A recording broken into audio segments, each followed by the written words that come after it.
Salut les makers, j'espère que vous portez bien. Alors dans cette vidéo, je vais vous montrer un truc complètement inutile, mais évidemment du coup totalement indispensable. C'est comment personnaliser l'écran de démarrage de votre Lego Mars et éventuellement votre photon, car ça marche aussi pour les photons. Alors vous allez voir, cette vidéo, elle va être relativement courte. Le but est tout simplement de changer l'écran de démarrage de votre Lego ou de votre photon, car ça marche aussi pour les photons, par une image personnalisée. J'ai trouvé cette astuce-là sur le net, c'était en anglais, je me suis dit que j'allais vous la traduire en français pour ceux que ça pourrait intéresser. Je vous mets le lien source dans la description. Mais avant de vous montrer ça, quand même un petit détail, c'est que si vous faites la modification, il n'y a pas de possibilité de revenir en arrière. Tout simplement parce que les images d'origine des écrans de démarrage ne sont pas dispo, et donc on ne peut tout simplement pas les réinjecter. Pour ce qui est de la Lego Mars, moi j'en ai récupéré une qui était plus ou moins potable, donc si vous la voulez, je vous la mettrai dans la description aussi. Elle vous permettra d'avoir un retour en arrière plus ou moins potable. J'ai fait avec ce que je trouvais. Alors maintenant, je vais vous montrer comment ça fonctionne. Vous allez avoir besoin d'un petit logiciel qui se trouve ici sur cette adresse. Je vous le mets évidemment en description. On va prendre ici le deuxième Shitou UI Editor où vous êtes renvoyé sur un Dropbox.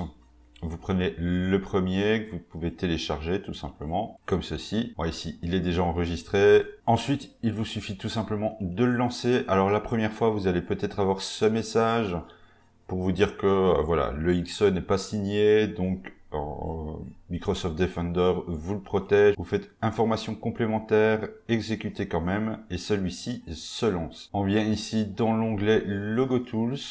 Vous allez pouvoir choisir la taille selon votre machine de l'écran. Pour ce qui est de la Lego Mars, c'est donc le 3.5, un 480 par 320. Ici, vous avez le choix entre télécharger une image ou en télécharger plusieurs pour faire une espèce de petite animation. Moi, ici, je vais simplement vous montrer avec l'image simple, ça va plus vite. Alors, le logiciel peut convertir l'image automatiquement, c'est-à-dire que quelle que soit l'image que vous lui donnez, quelle que soit la taille que vous placez dans ce petit logiciel, il va la convertir automatiquement dans le format de l'écran que vous aurez choisi. Personnellement, je préfère toujours préparer mes images à l'avance dans le bon format. Surtout, ici, c'est pour un écran, donc on n'a pas toujours le bon format de photo qu'on veut insérer dedans, donc ça peut être décalé. Moi, je préfère la préparer du coup pour avoir un cadrage comme je le désire, selon les mesures voulues.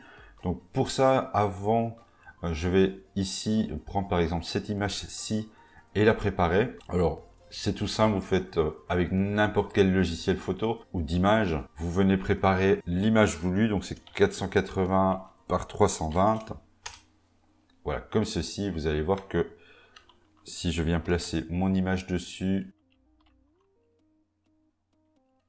voilà, à la bonne taille. Donc vous voyez qu'il y a une partie qui est coupée, donc moi ce que j'ai envie c'est d'avoir le plus de personnage possible et d'avoir un truc plus ou moins centré, donc voilà, comme ceci. Je valide, je fais CTRL-SHIFT-S pour sauvegarder mon image en JPEG, enregistrer, voilà, comme ceci. Et maintenant, je peux revenir dans mon logiciel et la photo que je vais ouvrir sera au bon format. Alors, une fois qu'elle est ouverte dans le soft, effectivement, on voit pas l'entièreté de l'image, mais je vous promets que une fois qu'elle est dans la machine, ça marche correctement. Donc, on génère maintenant le logo. Il a été ajouté donc dans le même répertoire que votre image de base. Vous faites OK. On va le retrouver donc ici. Je vais tout simplement le copier sur ma clé USB. Je place ensuite cette clé USB tout simplement dans mon imprimante. Je lance l'impression du fichier .logo qui est dessus. Et une fois qu'il a imprimé, au prochain redémarrage de la machine, on va pouvoir voir l'image qu'on a injectée. Alors voilà, comme je vous l'ai dit, le tuto est vraiment rapide, c'est tout simple à faire. Encore une fois, faites quand même attention à ce que vous faites. Moi ici, je vais m'en préparer quelques-unes et je vous mets le résultat à la fin pour vous montrer ce que ça donne.